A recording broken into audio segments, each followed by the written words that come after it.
Pakistan continues to play a central role in efforts to mediate the ongoing conflict between the United States and Iran.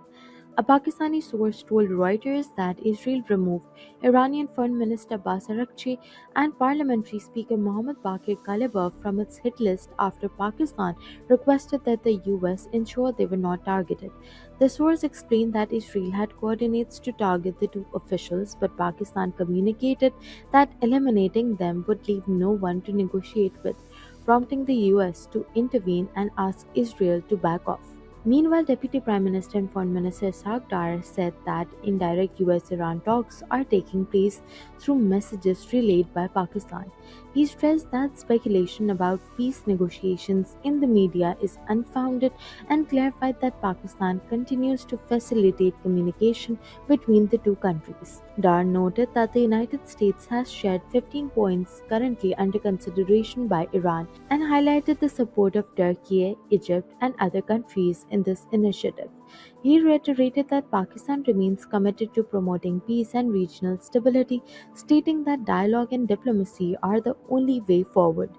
White House Press Secretary Caroline Leavitt described the ongoing talks as productive, noting that Iran may be seeking an exit ramp as its capacity to attack US and allied forces diminishes. Leavitt added that the US is close to meeting the core objectives of Operation Epic Fury, while clarifying that media reports of the 15-point plan are only partially accurate. Talks continue. They are productive, as the president said on Monday, and they continue to be. However, I saw a 15-point plan that was floated in the media.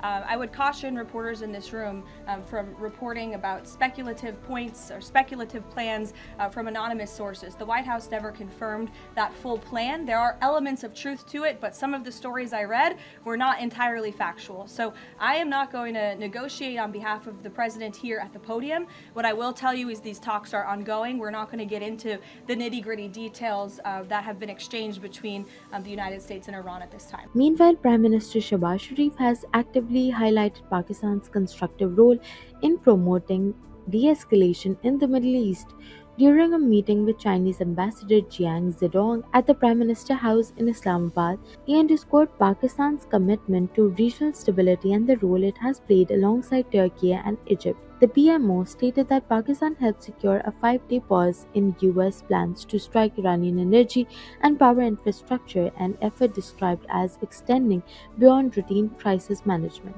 During the meeting, Prime Minister also reaffirmed Pakistan's commitment to advancing CPAC 2.0 with a focus on agriculture, industrial cooperation, and priority infrastructure projects. He thanked Chinese leadership for their economic support for the warm Pakistan Day greetings.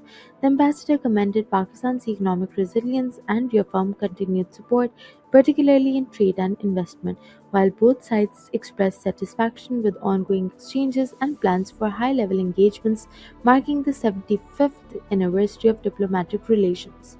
Separately, Prime Minister Shehbaz Sharif briefed Malaysian Prime Minister Anwar Ibrahim on Pakistan's mediation efforts. The two leaders exchanged Eid al-Fitr greetings and discussed Pakistan's discussions with Iranian and Gulf leaders aimed at bringing the US and Iran to the negotiating table. Prime Minister Shehbaz conveyed appreciation for Malaysia's strong support and endorsement of Pakistan-led peace efforts.